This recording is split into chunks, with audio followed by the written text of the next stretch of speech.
Hello guys, RM classes में आपका एक बार फिर स्वागत है। आज हम बात करेंगे एक बहुत ही इम्पोर्टेंट टॉपिक के बारे में, जो है पंचायती राज व्यवस्था। आज हम बात करेंगे पंचायती राज व्यवस्था क्या होती है, इसके कितने स्तर होते हैं और ये किस तरीके से भारतीय राजनीति में अपना महत्वपूर्ण योगदान देती है। तो चलिए शुरू करते हैं। तो चलिए सबसे पहले मैं आपको पंचायती राज व्यवस्था के इतिहास के बारे में थोड़ा बता देता हूँ, किस तरीके से पंचायती राज व्यवस्था इतिहास में भी लोगों को मिला है, मतलब इसकी ऐतिहासिक पृष्ठभूमि क्या रही है। तो पंचायती राज व्यवस्था की अवधारणा प्राचीन भारत से ही जुड़ी हुई है, जिसका उल्लेख वेदों, रामायण और महाभारत में भी कई बार मिला है। इसे पंचायत के रूप में जाना जाता था, जो 5 सदस्यों की एक समिति होती थी। मतलब इसी के हिसाब से इसका पंचायत नाम रखा गया था, जिसमें 5 सदस्यों की एक समिति होती थी, जिसमें एक आध्यात्मिक नेता भी शामिल होता था। चाणक्य के अर्थशास्त्र और मनुस्मृति में भी गांव की स्वशासन प्रणाली का वर्णन मिलता है, जो कि पंचायती राज व्यवस्था से मिलती जुलती है। तो इस तरीके से इसकी ऐतिहासिक पृष्ठभूमि काफी पुरानी है। तो चलिए अब मैं आपको थोड़ा इसके बारे में बताता हूँ कि पंचायती राज व्यवस्था क्या होता है। तो पंचायती राज व्यवस्था भारत में ग्रामीण क्षेत्रों के विकास और स्थानीय स्वशासन के लिए बनाई गई एक महत्वपूर्ण व्यवस्था है। इसे 1992 में संविधान के 73वें संशोधन के जरिए लागू किया गया था। कहने का मतलब है कि ग्रामीण क्षेत्रों के विकास और वहां के शासन के लिए एक व्यवस्था बनाई गई है, जिसे पंचायती राज व्यवस्था कहते हैं। इसका मुख्य उद्देश्य ग्रामीण लोगों को अपने विकास के लिए खुद निर्णय लेने का अधिकार देना और लोकतंत्र को मजबूत करना है। कहने का मतलब है ग्रामीण लोगों को, जो शहरी लोगों से अलग थलग होते हैं, उनको इंडिपेंडेंट बनाना और उनको अधिकार देकर लोकतंत्र को मजबूत करना ही पंचायती राज व्यवस्था का काम है। तो मुझे उम्मीद है आप लोगों को पंचायती राज व्यवस्था समझ में आ गई होगी। आगे चलते हैं। आगे मैं आपको इसके स्तरों के बारे में बताता हूँ, जो 3 स्तरों पर पंचायती राज व्यवस्था काम करती है। इसे सरल भाषा में मैं आपको बताता हूँ। तो पंचायती राज व्यवस्था एक 3 स्तरीय प्रणाली पर आधारित होती है, जैसा कि अनुच्छेद 243 बी में वर्णित है, जो राज्यों के लिए लागू है जहां जनसंख्या 20 लाख से अधिक होती है। तो 3 स्तर कौन कौन से होते हैं, मैं आपको इसको पॉइंट वाइज बताता हूँ। तो सबसे पहला जो स्तर होता है वो होता है ग्राम पंचायत। तो ग्राम पंचायत ये सबसे निचला स्तर होता है। इसमें एक या ज्यादा गांवों को मिलाकर ग्राम पंचायत का बनाया जाता है। मतलब जो इसका एरिया होता है, एक या एक से अधिक गांवों से मिलकर बनता है। इसके मुखिया को हम सरपंच कहते हैं, जिसे ग्राम सभा के सभी वयस्क मतदाता चुनाव के द्वारा चुनते हैं। और ग्राम पंचायत में जो मुखिया नियुक्त होता है, उसका मेन काम क्या होता है? गांव में सड़क बनवाना, पानी, स्वच्छता पर ध्यान देना, स्कूल और स्वास्थ्य जैसी सुविधाओं के लिए योजनाएं बनाना और उन्हें लागू करना।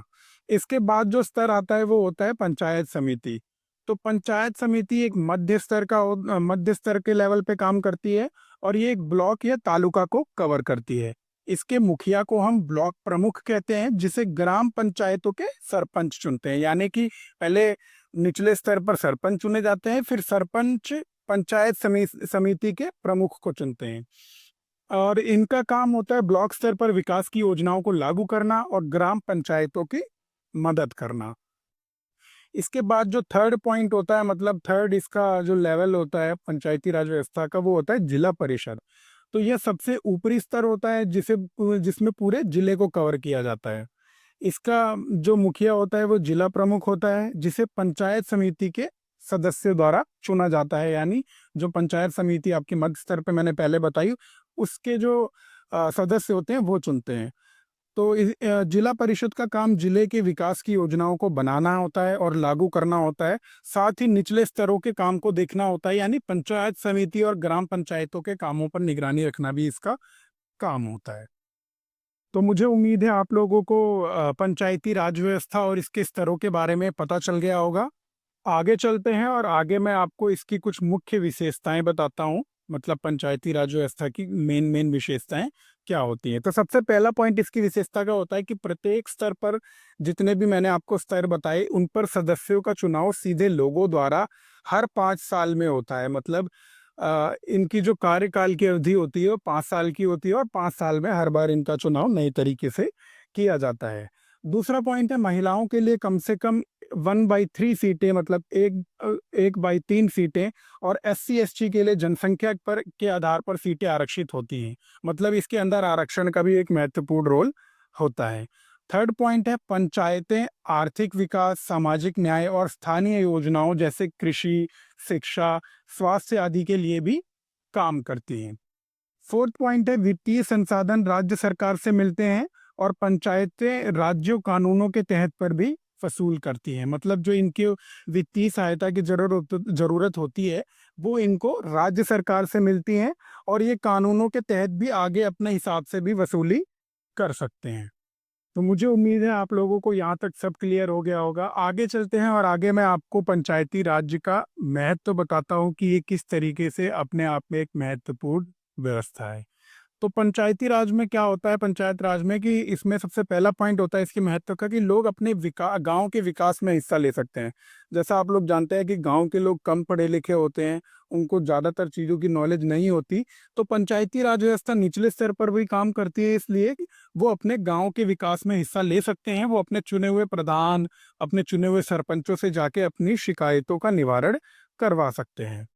इसमें दूसरा पॉइंट है कि आरक्षण के जरिए महिलाओं और कमजोर वर्गों को भी इसके अंदर मौका मिलता है। जैसे मैंने आपको पहले बताया कि 1/3 सीटों पर महिलाओं का आरक्षण होता है, तो जिसके जरिए क्या होता है कि महिलाओं और कमजोर वर्ग भी शासन की प्रक्रिया में, मतलब छोटी निचले स्तर के शासन की प्रक्रियाओं में इनको आरक्षण देकर इनको मजबूत किया जाता है, ताकि अपने और अपने लोगों के लिए काम कर सके। इसमें थर्ड पॉइंट है कि विकास का काम गांव से शुरू होकर ऊपर तक जाता है। कहने का मतलब है कि निचले स्तर पर शुरू होता है वहां पर विकास का काम, और वहां से जो काम स्टार्ट होता है वो ऊपर तक जाता है, ताकि वहां से वित्तीय सहायता मिल सके और गांव अपने हिसाब से अपनी चुनौतियों का समाधान कर सके। उम्मीद है आप लोगों को यहाँ तक समझ में आ गया होगा। 2022 के आंकड़ों के अनुसार भारत में अभी लगभग 2.5 लाख पंचायती राज संस्थान हैं, जिसमें 2.39 लाख ग्राम पंचायतें हैं, 6,904 ब्लॉक पंचायतें हैं और 5,079 जिला पंचायतें शामिल हैं। इनमें 29 लाख से अधिक निर्वाचित प्रतिनिधि हैं, जिसमें 14 मतलब 1.4 मिलियन महिलाएं हैं, जो वैश्विक स्तर पर सबसे अधिक है। इन सबके बावजूद अभी वर्तमान में भी कुछ चुनौतियों और सुझावों का सामना मतलब ये कर रहे हैं। मैं आपको बताता हूँ कि इनके सामने क्या चुनौतियां हैं और हम क्या सुझाव इसमें दे सकते हैं। तो पंचायती राज व्यवस्था कई चुनौतियों का भी सामना कर रही है, जैसे अपर्याप्त धन, सीमित अधिकार, सांसदों विधायकों का हस्तक्षेप। मतलब जो सांसद और विधायक होते हैं वो सीधा जाकर गांव के स्तरों पर हस्तक्षेप करते हैं और सरपंच को अपना काम नहीं करने देते। जैसे और इसमें पॉइंट जो आते हैं वो शिक्षा, स्वास्थ्य जैसे 11वीं अनुसूची के कार्यों का हस्तांतरण ना होना।